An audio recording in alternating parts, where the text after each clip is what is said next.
Hello friends, welcome back to my channel. आज एक और वीडियो आपके साथ में शेयर करने के लिए आई हूँ। जो लोग फर्स्ट टाइम मेरी वीडियो को देख रहे हैं, मैं आपको बता देना चाहती हूँ, छोटे छोटे स्टोरीज, पैराग्राफ, ऐसे मैं आपके साथ में शेयर करती रहती हूँ, जिनसे हम बहुत सारे न्यू वर्ड सीखते हैं और अपनी वोकैबुलरी को इम्प्रूव करते हैं। साथ ही जो भी ग्रामर दी जाती है, मैं कोशिश करती हूँ कि ईजी वे में आपको एक्सप्लेन कर सकूँ। तो यस, आज जो मैं आपके साथ में टॉपिक शेयर कर रही हूँ वो है एस्से ऑन माई फादर।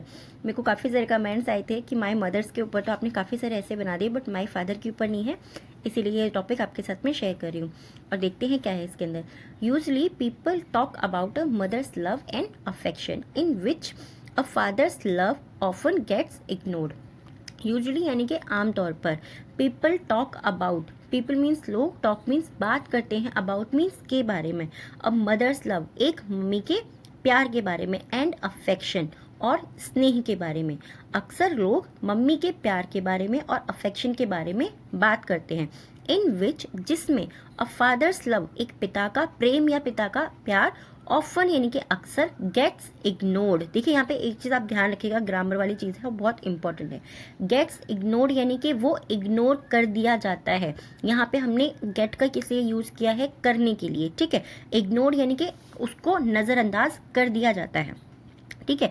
जब हमारा कोई भी इज आर एम है या कोई भी ऐसी मेन वर्ब होती है, उसके साथ में अगर थर्ड फॉर्म लगाते हैं तो इसका मीनिंग हो जाता है कोई भी काम कर दिया जाता है या कर दिया गया था।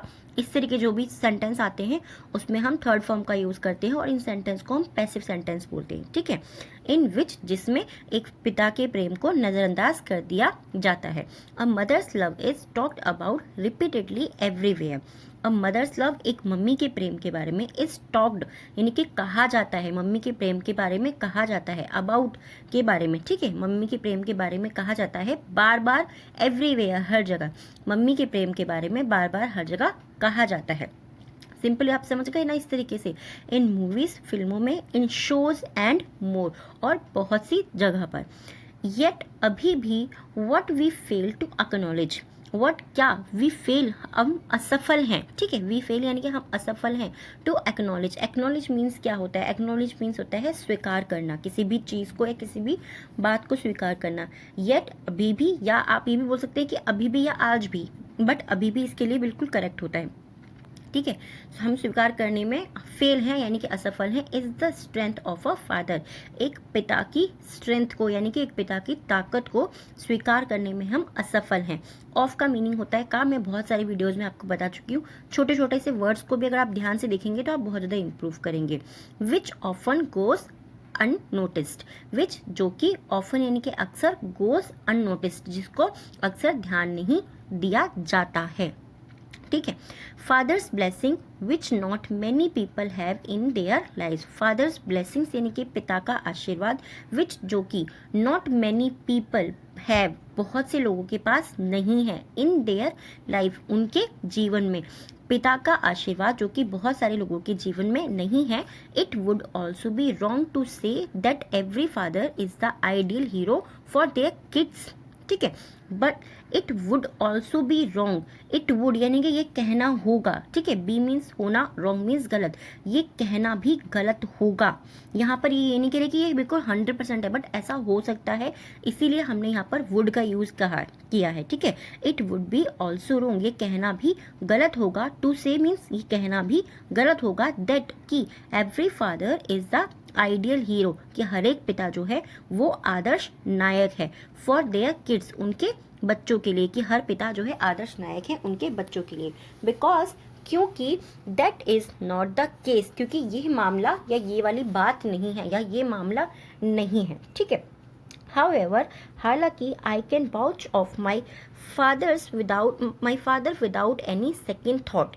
I can watch, watch means क्या होता है, इसको वाउच बोलते हैं हम, ठीक है। इसको वाउच मीन्स होता है एक तरीके से शपथ लेना, या फिर हम बोलते हैं कि मैं प्रतिज्ञा कर सकता हूँ, मैं या इस चीज़ के ऊपर मेरा दृढ़ विश्वास है कि मैं इस चीज़ के लिए बिल्कुल मतलब ठान सकता हूँ, आप इस तरीके से समझ सकते हैं। आई कैन वॉच यानी कि मैं प्रतिज्ञा कर सकता हूँ या फिर मैं शपथ ले सकता हूँ, फॉर माई फादर मेरे पिता के लिए, without any second thought, without means के बिना, एनी मीन्स कोई भी, सेकेंड मीन्स दूसरी, थॉट मीन्स विचार, बिना किसी दूसरे विचार के बिना मैं अपने पिता के लिए प्रतिज्ञा ले सकता हूँ या प्रतिज्ञा कर सकता हूँ। व्हेन जब, इट मीन्स यह है, ठीक है, व्हेन जब, इट यह comes to being an ideal person, जब यह बीइंग मतलब होने के लिए, एन एक आइडियल यानी कि आदर्श पर्सन यानी कि व्यक्ति, जब यह एक आदर्श व्यक्ति होने के लिए आती है। तो यानी कि वो इस सेंटेंस के अंदर हम क्या कहना चाह रहे हैं कि अगर मेरे पिता के बारे में ये बोला जाए कि वो आदर्श व्यक्ति हैं, तो मैं उनके लिए शपथ ले सकता हूँ कि वो हाँ वाकई में एक आदर्श व्यक्ति हैं। माई फादर इज डिफरेंट, मेरे पिता डिफरेंट है, भिन्न है, यानी कि अलग हैं। ठीक है, डिफरेंट मीन्स होता है भिन्न या अलग अलग। भिन्न भी सही वर्ड होता है, काफ़ी सारे लोगों को नहीं पता होगा, बट भिन्न होता है। ठीक है, as everyone likes to believe that their father is different, as everyone जैसा कि एवरीवन हर कोई लाइक्स यानी कि जैसा कि हर कोई चाहता है या पसंद करता है, टू बिलीव या विश्वास करता है, दैट कि देयर फादर उनके पापा या उनके पिता इज डिफरेंट कि उनके पिता अलग है, वैसे ही मुझे भी लगता है। सो I do, so do I यानी कि वैसे ही मुझे भी या वैसे ही मैं भी, ऐसे भी आप बोल सकते हैं। नॉनदलेस फिर भी this conviction is not merely based on the love.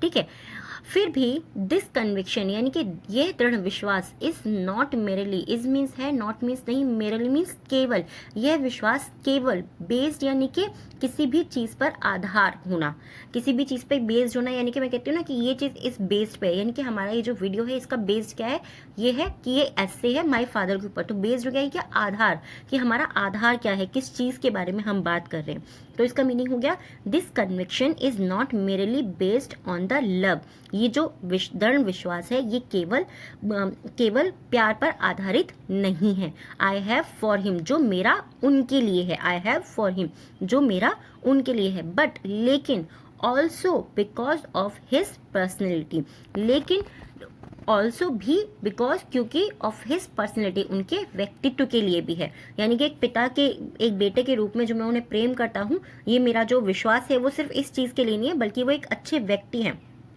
उनका जो व्यक्तित्व है वो बहुत अच्छा है, वो उस चीज़ के लिए है, वो ये बोलना चाह रहा है। ठीक है, माई फादर ऑन्स अ बिजनेस, मेरे पिताजी एक बिजनेस के मालिक है, एंड अस क्वाइट डिसिप्लिन्ड, और क्वाइट मीन्स काफ़ी, डिसिप्लिन्ड यानी कि अनुशासित है, यानी कि अनुशासन में रहना वो पसंद करते हैं। इस तरीके से भी आप इसको सेंटेंस को सिंपली समझ सकते हैं, क्योंकि इसका मीनिंग सेंस जो है इसका यही बन के आता है। And is quite disciplined in, quite disciplined यानी कि काफ़ी अनुशासित है, in all expect of life, यानी कि हर एक जीवन के पहलू में या हर एक जगह पर, जैसे कि इसका मीनिंग क्या होगा, एक्सपेक्ट्स यानी कि हर पहलू पर, ऑफ लाइफ अपने जीवन के हर पहलू पर वो बहुत अनुशासित है।